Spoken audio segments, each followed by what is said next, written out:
नमस्कार, मैं अमित गोदियाल और आप देख रहे हैं उत्तराखंड हलचल। तो उत्तराखंड हलचल में आज हम बात करेंगे ऐसे पार्षद की जो भविष्य में चुनाव नहीं लड़ पाएगा। मैं ये बात क्यों कह रहा हूं, इस पर भी चर्चा करेंगे। और उससे पहले फिर से एक बार हमारे साथ प्रवीण भारद्वाज जी हैं। और प्रवीण भारद्वाज जी जो लगातार अपने इंसाफ की लड़ाई लड़ रहे हैं और एक लंबा इंतजार इन्होंने किया, हाई कोर्ट तक गए, उसके बाद आज एक प्रेस कॉन्फ्रेंस इन्होंने की है उस पार्षद के खिलाफ। कौन वो पार्षद है और क्या आरोप लग रहे हैं, और जो आरोप लग रहे हैं वो अपने आप में बड़े संगीन और गंभीर आरोप हैं।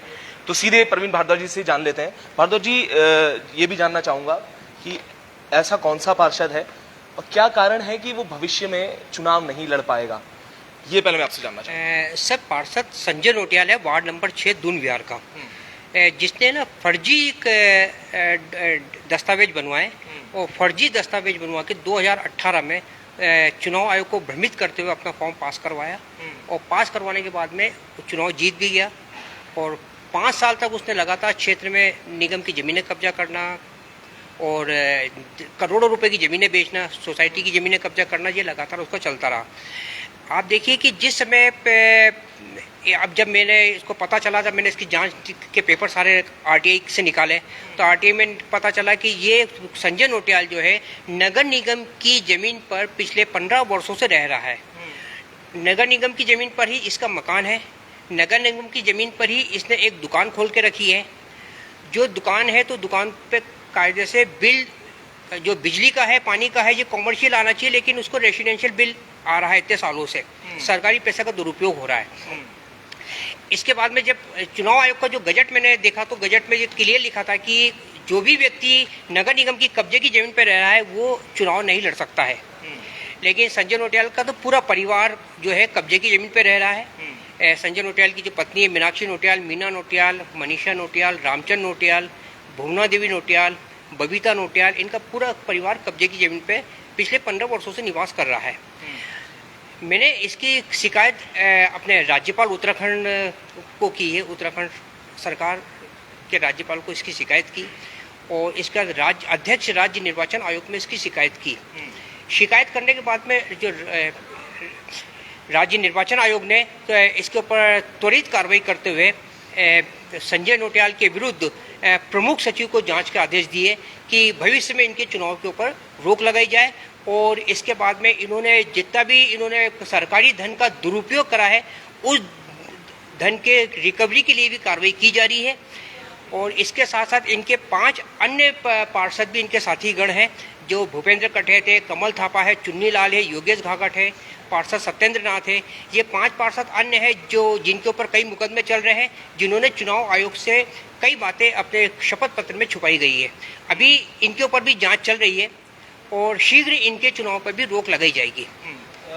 एक सवाल है प्रवीण जी, इतने सालों से ये नगर निगम की जमीन को कब्जा कर बैठे हैं। सवाल ये है कि ये तो अभी पार्षद बने हैं, इससे पूर्व में जब ये काबिज वहाँ पर थे तो नगर निगम ने भी आज तक कोई कार्रवाई नहीं की। सवाल यह है कि अगर कोई व्यक्ति कब्जा करता है तो उसे हटाने के लिए, पहाड़ों में आपने जिस तरीके से देखा कि जो अवैध कब्जे हैं, जो सरकारी भूमियों पे कब्जे हैं, उन्हें हटाने के लिए चीज़ें हुई, पर यहाँ पर ऐसे क्या कारण रहे कि सरकारी भूमि पे आपकी ही ग्रीन अंसल वैली पे अभी उसमें एक ऑर्डर स्टे जिसमें लिया था वो स्टे खारिज हुआ है, उस पर मैं बात करूंगा। पर सबसे पहले इतने सालों से नगर निगम का जो रवैया रहा उस पर क्या कहेंगे आप? सर, नगर निगम के ऊपर जैसे मंत्री गणेश जोशी का दबाव रहा है।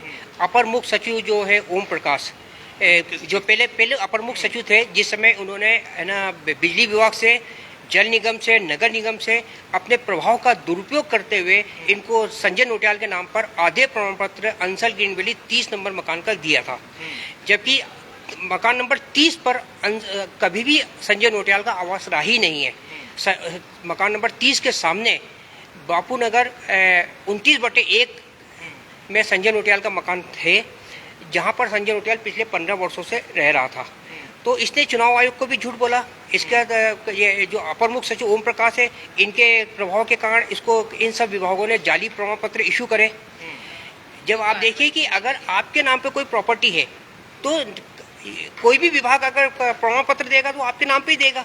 किसी अन्य व्यक्ति के नाम पे उसको आधे प्रमाण पत्र इन विभागों ने कैसे दे दिया है? अभी मैं उसके ऊपर भी कार्रवाई कर रहा हूँ। उन आयोग के ऊपर भी मैं जितने विभाग है उन विभागों के विरुद्ध भी मैं कार्रवाई कर रहा हूँ और इसके बाद में जो 5 सालों में इन्होंने सरकारी धन का दुरुपयोग करा है उसके ऊपर भी रिकवरी होगी। जो सोसाइटी की ज़मीन है और इसके बाद में कई काम इन्होंने नगर निगम की ज़मीन में ऐसे करे थे कि है ना अपने ही रिश्तेदार को ठेके दिए और ठेके देने के बाद में इन्होंने उस पैसे का, सरकारी पैसे का दुरुपयोग करा। अभी वो जांच चल रही है और कई ऐसे भी कर्मचारी हैं जिन्होंने मुझे बताया है कि जिनको सालों से इन लोगों ने तनख्वाह नहीं दी, लेकिन उनसे मेहनताना लिया गया है।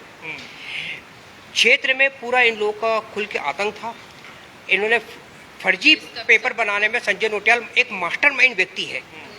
2017 में इन्होंने एक जाली मार्कशीट बनाई बीए की और एलएलबी प्रथम वर्ष में इन्होंने डीएवी कॉलेज में एडमिशन लिया था, जहां डीएवी कॉलेज के जो प्राचार्य थे डॉक्टर भसीन, जब उन्होंने पेपर की जांच की तो पेपर की जांच में ये फर्जी मार्कशीट पाई गई, जिससे उन लोगों ने डालनवाला थाने में मुकदमा दर्ज कराया था।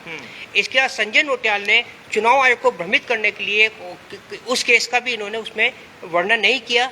बाद में पता चला कि वो केस चल रहा है, जिसके अभी 30/4 अंतिम तिथि थी। जो मैंने पेपर निकलाए न्यायालय से, सारे पेपर मेरे पास मौजूद है। संजय नोटियाल लगातार कब्जे की जमीन पे है, उसके भी सारे पेपर मेरे पास मौजूद है। नगर निगम की कब्जे की जमीन पे इनकी भूमि है, मकान है, सब कुछ है, लेकिन नगर निगम आज तक इनके ऊपर कोई कार्रवाई नहीं करता है। और नगर निगम के अधिकारी भी, जैसे ऋषिपाल चौधरी है, कुलदीप सरदार है, इसके बाद एक स्वयंवर दत्त भट्ट है, ताराचंद है, ये सब आपस में मिलकर पूरे क्षेत्र में एक बंदर बाट बना के रखा है और जमीनें कब्जा करते हैं, कब्जा करके बेचते हैं और आपस में पैसा बांटते हैं। इसमें कुछ पुलिस कर्मचारी भी मिले हुए, मैं नाम उनका नहीं लूँगा, लेकिन पुलिस कर्मचारी भी मिले हुए जो संजय नोटियाल को पूर्ण समर्थन दे रहे हैं। अब वो किसके दबाव में दे रहे हैं, क्या दे रहे हैं, ये तो सब खैर शहर पूरा जानता ही है, क्योंकि राजनीतिक दबाव में पुलिस काम कर ही रही है। और भविष्य में मैं चाहूँगा, एक निवेदन करना चाहूँगा एसएसपी साहब से भी, कि एसएसपी साहब खुद इस घटना का संज्ञान लें और ऐसे अपराधियों के ऊपर सख्त कार्रवाई करें और भविष्य में इन लोगों के ऊपर सख्त कार्रवाई करते हुए इनके पूरे परिवार पर चुनाव में रोक लगाने के लिए तत्काल कार्रवाई करें और पैसे की रिकवरी की जाए। तथ्यों को छुपाया गया, गलत जानकारी दी गई, जो मुकदमा था वो भी नहीं दिखाया गया। दूसरा, फर्जी प्रमाण पत्र की आप लोग बात कर रहे हैं, तो कितना गंभीर है ये और कहाँ से ये फर्जी प्रमाण पत्र आए हैं, ये भी एक बड़ा जांच का विषय है, क्योंकि इससे बड़ी ये है कि ऐसे कितने और होंगे अगर ये सवाल उठते हैं यहाँ से, और कितने लोगों के बन चुके होंगे, क्योंकि ये लगातार हम पूरी एक लड़ाई भी लड़ रहे हैं, युवा भी ये लड़ाई लड़ रहा है, पर इस तरीके से फर्जी प्रमाण पत्र जो बनाए जा रहे हैं उसके बारे में क्या कहना है? सर, जो ये जाली मार्कशीट जैसे बनाया है, तो जाली मार्कशीट एक बहुत बड़ा स्कैंडल है। मतलब इसमें कायदे से ये मार्कशीट कहाँ से बनी है, जाली मार्कशीट इनके पास कहाँ से आई है, उसके ऊपर कौन कौन से कंप्यूटर, कौन से लैपटॉप यूज हुए हैं, सारी जानकारी लेना चाहिए। और उस आधार पर यह भी पता चलना चाहिए कि इस शहर के अंदर कितने लोग, क्योंकि 18 लोग तो उसी समय थे जिनको जाली मार्कशीट बना के इन लोगों ने दी थी।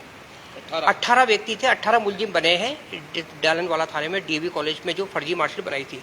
अब 18 व्यक्ति तो उस समय 2017 में थे। आज तक हो सकता है कि हजारों लोगों को इन लोगों ने जाली मार्कशीट बना के दी गई है, लेकिन उनकी जाँच नहीं की जा रही है। एक जाँच का विषय है, असली मुलजिम पकड़ा में आना चाहिए जिसने फर्जी मार्कशीट बनाई है, ताकि आने वाले बच्चों का भविष्य बर्बाद ना हो और बच्चे एक सही राह पे चले। इन जाली मार्कशीटों को भरोसे अपना जीवन एक उज्जवल भविष्य ना तलाशे। एक आखिरी सवाल, ये लड़ाई तो आप कानूनन लड़ ही रहे हैं, और जिस तरीके के जो आपने बोला कि ऐसे जनप्रतिनिधि जब होंगे तो कहाँ सोसाइटी, कहाँ वार्ड जाएगा, वो अलग विषय है, पर क्या ये लड़ाई अब मैदान में उतरकर भी लड़ने की तैयारी है प्रवीण भारद्वाज जी? हाँ सर, इसको हम लोग अभी तो आचार संहिता चल रही है 4 तारीख तक, उसके बाद में हम इसको एक जन आंदोलन में परिवर्तन करेंगे इसका। और पॉलिटिकली भी जाएंगे इसमें?